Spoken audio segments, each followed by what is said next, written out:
Volonteri Crvenog krsta posjetili su i baku Savku, 94-godišnju staricu koja živi sama. Marke, ni odkle nikad.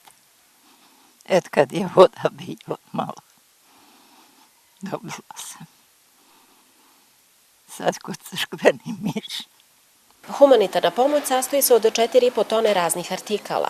Donacija je stigla iz Italije posredstvom humanitarne organizacije Novi horizonti iz Čitluka, koja je pomagala stanovništvu Posavine i u vrijeme poplava. Pomoć se sastoji hrana, odjeća, obuća, higijenske potrepštine, pelene za odrasle, medicinska pomagala. Uloga opštinske organizacije Crvenog krsta u ovim aktivnostima je da pruži logističku podršku za smještaj te robe u magacinima, kao i distribuciju u mjesnim zajednicama, što ćemo uraditi u saradnji sa predsjednicima tih mjesnih zajednica. Budući da je riječ o korisnicima starije životne dobi, volonteri Crvenog krsta posjetit će ih u njihovim domovima, gdje će im uručiti humanitarnu pomoć.